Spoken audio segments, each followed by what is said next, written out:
ರಾಜಕೀಯ ಅನ್ನೋದು ಹೆಂಗ್ ಸೃಷ್ಟಿ ಆಯ್ತು ಅಂತ ಗೊತ್ತಿಲ್ಲ. ಸ್ಟಾರ್ಟಿಂಗಿಂದಲೇ ಇದು ಸಣ್ಣ ಸಣ್ಣ ಕರಪ್ಷನಿಂದ ಸ್ಟಾರ್ಟ್ ಆಗಿ ಇದು ದೊಡ್ಡದಾಗಿ ಬಂದು ಈ ಥರ ಕುಂತಿದೆ. ಇದು ಎಲ್ಲ ಸೃಷ್ಟಿಯಾಗ ಕಾರಣನೂ ಅವಾಗಿಂದನೂ ಮಾಡೋ ನಮ್ಮ ತಾತ ಮುತ್ತಾತ ಅವರೆಲ್ಲ ಮಾಡಿರೋ ಸಣ್ಣ ಆಸೆಗಳಿಗೆ ಬಲಿಯಾಗಿ ಆಮೇಲೆ ನಮ್ಮ ಅಧಿಕಾರದ ಬಗ್ಗೆ ನಮಗೆ ತಿಳ್ಕೊಳ್ಳದೇ ಇರೋದು, ನಾವು ಮೂರ್ಖರಾಗ್ತಿರೋದೇ ಈ ಕರಪ್ಷನ್ನು ಮತ್ತು ನಾವು ಜವಾಬ್ದಾರಿ ತಗೊತಾ ಇರೋದೇ ಈ ಕರಪ್ಷನ್ಗೆಲ್ಲ ಕಾರಣ. ಹಾಗಾಗಿ ಈ ರಾಜಕೀಯ ಅನ್ನೋದು ಅದು ಹೆಂಗೆ ಸೃಷ್ಟಿ ಆಯಿತು ಗೊತ್ತಿಲ್ಲ ಪಾಪ.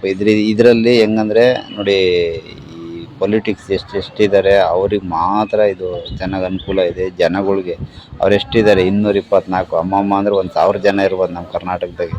ನಾವು ಜನಸಂಖ್ಯೆ ಎಷ್ಟಿದ್ದೀವಿ 7 ಕೋಟಿ ಜನ, 7 ಕೋಟಿ ಜನಸಂಖ್ಯೆ. ಇಷ್ಟು ಜನಕ್ಕೂ ಅನುಕೂಲ ಆಗ್ಬೇಕಲ್ವ.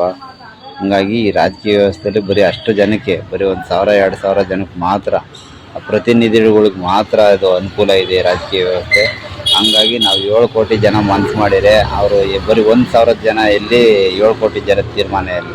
ಹಾಗಾಗಿ ನಾವೆಲ್ಲರೂ ಸ್ವಲ್ಪ ವಿಚಾರವಂತರು ಬುದ್ಧಿವಂತರಾದರೆ ಈ ರಾಜಕೀಯನೇ ಸರಿ ಮಾಡ್ಕೋಬೋದು, ಆಯಿತಾ. ನಾವು ಆಯ್ಕೆ ನೋಡಪ್ಪ, ನೀನೇನೇ ಮಾಡ್ರು ನಾವು ಇದು ಯಾವುದಕ್ಕೂ ಬಲಿ ಆಗಲ್ಲ. ಜಾತಿ ಧರ್ಮ ದುಡ್ಡು ಏನೇನಿದ್ದಾವೆ ಒಂದಷ್ಟು ಯಾಮಾರ್ಸಂಥವು ಇವ್ಯಾವು ನಮ್ಮ ಕಷ್ಟಕ್ಕೆ ಬರೋಲ್ಲ. ಈಗ ನಾವು ಒಂದು ಹಾಸ್ಪಿಟ್ಲಿಗೆ ಹೋದಾಗ ನಾನಿಂಥ ಜಾತಿ ಧರ್ಮದನು, ನಾನಿಂಥ ಫಾಲೋವರ್ಸು, ಇಂಥ ವ್ಯಕ್ತಿ ಫಾಲೋವರ್ಸು, ಇಂಥ ಪಕ್ಷ ಫಾಲೋವರ್ಸು, ಇವ್ಯಾವ ಹೇಳಿದ್ರು ನಿಮ್ಮ ಕಷ್ಟಕ್ಕೆ ಬರೋಲ್ಲ. ಹಂಗಾಗಿ ವ್ಯವಸ್ಥೆ ಸರಿ ಇದ್ರೆ ಮಾತ್ರ ನಮ್ಮ ಕಷ್ಟಕ್ಕೆ ಬರುತ್ತೆ. ಹಂಗಾಗಿ ಇದನ್ನು ನಾವು ಸರಿ ಮಾಡ್ಕೊಳ್ಲೇಬೇಕು. ನಾನಂತೂ ಜವಾಬ್ದಾರಿ ತಗೊಂಡಿದ್ದೀನಿ. ನಮ್ಮ ಮುಂದೆ ಬರೋ ಕ್ಯಾಂಡಿಡೇಟ್ನ ಖಂಡಿತ ಪ್ರಶ್ನೆ ಮಾಡ್ತೀನಿ, ಅವನ್ನ ಕೇಳ್ತೀನಿ, ನೀನು ಯಾವ ಥರ ಕೆಲಸ ಮಾಡ್ತೀಯ, ನನಗೆ ಅಗ್ರಿಮೆಂಟ್ ಮಾಡ್ಕೊಂಡು ಕೊಡು, ನೀನೇನು ಹೇಳಲೇಬೇಡ, ನನಗೆ ಗೊತ್ತಿದೆ ನಮ್ಮ ದುಡ್ಡು ಜನಗಳ ತೆರಿಗೆ ದುಡ್ಡು, ನೀನೇನು ಇಂಥದ್ದು ಮಾಡ್ತೀನಿ ಅಂತ ಹೇಳಲೇಬೇಡ. ನಾನು ಹೇಳ್ತೀನಿ ಇಂಥದ್ದು ಮಾಡು, ನನಗೆ ಇಂಥ ಸಮಸ್ಯೆ ಇದೆ ಅಂತ ನಾನು ಹೇಳ್ದಂಗೆ ಕೇಳ್ತೀನಿ.